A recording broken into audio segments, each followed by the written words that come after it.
Hey, good morning Malodi. Ngayon may nagpapa-check kasi kung pwede na bang mag-withdraw sa Battle Steed, okay? So, ang binabanggit na pwedeng i-withdraw, check natin kung pwede nating i-withdraw yung mga dineposit natin. Pero pag yung mga free airdrop nila, hindi pa pwede yun kasi nga, sabi doon, antayin pang ma-distribute ang 80% ata ng coin. So, wala pa sa 80% ang nadidistribute at di pa natin alam kung kailan yung mainnet ng token, okay? Yung open mainnet. Sa ngayon, ang pinag-usapan natin dito is yung, di ba, nag-deposit ako nung unang last video ko ng parang $11.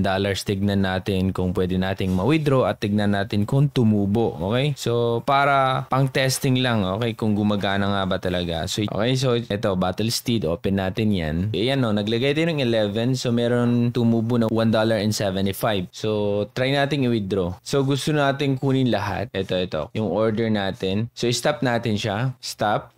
Okay, and then confirm. Okay, password daw. Okay, so confirm muna natin yung password. Ako over na. Okay, eto yung mga reward. So, konti lang siya. So, ngayon, natanggalan natin sa order. Okay, so titignan natin kung pwede natin siyang ma-withdraw. Ayun, i-withdraw natin siya. Okay, meron na tayong 12.75. So, withdraw. Okay, so 12.75. Try natin withdraw lahat. Okay, okay, yung address pa pala. Wait lang, ako kunin ko lang yung address. Okay, so ngayon, kailangan ng TRX na wallet na USDT. Susubukan ko na lang kunin yung Zcoin. Okay, so punta ko sa Zcoin. Kunin ko lang yung address. Okay, me, and then balance, and then deposit. So, i-click on deposit. Kunin ko itong USDT TRC20. Copy ko yan. Okay, copy ko yung address. Yan, copy. Yun, copied successfully. Babalik ako dun sa dito sa my Battle Steed. Subukan kong i-paste yung address. Paste. Ayan. Amount na kukunin natin is 1275.63. Tingnan natin. And then, ang fee is 1 USDT. Enter natin yung password natin. Enter ang password. Enter ko lang password. Okay, so ang arrival na makukuha ko, please select TRC chain. Otherwise, the asset will. Okay, TRC naman yun, diba? So, confirm transfer out. Okay, insufficient balance. Why? Huh? Bakit? So, fee. So, na lang kukunin natin. 75, ganun lang.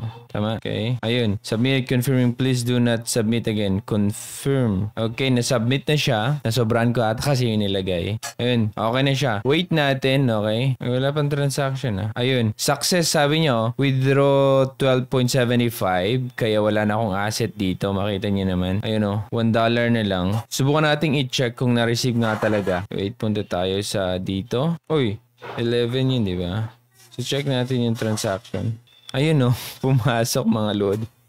Ayan dito naman dyan ayan okay. So 7.750. Okay, transaction number is 082. So pwede, ang bilis lang loading.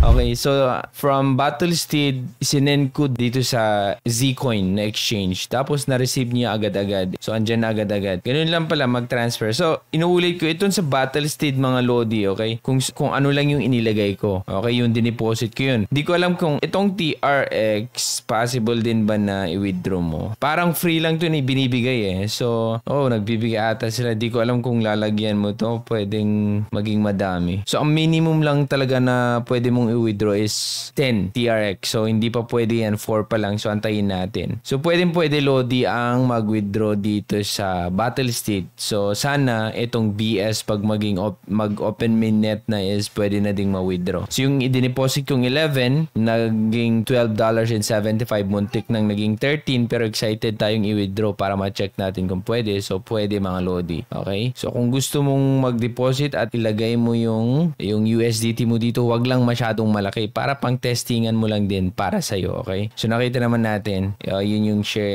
share commission case $1.45. So, 11 lang yung nilagay ko doon. Tapos, mabilis yung transaction nila mga lodi. Legit naman pala ang Battle Steed mga lodi. Okay? Madali lang yung pag-transfer natin or yung pag-withdraw natin dun sa 11 natin. So next na gagawin natin, subukan kong i-try na lalagyan ng TRX. Tignan ko kung gaano siya kadami. Pag naglagay ako ng TRX tapos in-stake ko dito. Tignan natin kung mabilis yung earnings dito once na naglagay ka. Okay? So yan lang malodi ang ating update dito sa Battle Steed. Marami kasing nagtatanong kung pwedeng maka-withdraw. Pwede lodi. Yung sinasabi kong pwedeng ma-withdraw is yung dineposit ko tapos inilagay natin sa order. Okay? Parang both trading siya siya. Okay, sila na ang bahala maglagay. Ayan o, tapos na to. Yung 11 yung inilagay ko nung una. So ito namang TRX, wala akong inilagay pero nagbibigay sila. Okay, nagbibigay sila. So ayan lang mga Lodi ang Battlesteed. Hopefully itong BS, itong Battlesteed token nila is pwede natin siyang ma-withdraw once nag-open mainnet na mga Lodi. Okay? So kung gusto nyo i-try ang Battlesteed, link na sa baba. Okay? At kung gusto nyo mag-deposit, okay lang din. Pero pag ayaw nyo, gusto nyo lang itong airdrop nila, okay lang din mga Lodi. Habang inaantay natin yung kanilang update. Kasi ang usapan dito is ma-distribute 80%, at I think 80% sa community, dun na i-announce yung open mainnet. Okay? So mag-update ako sa inyo about dito sa Battlesteed mga Lodi. And hanggang dyan lang muna. Kung meron kayong question, comment nyo lang sa baba. Ako si Trogi and thank you so much for watching. Bye!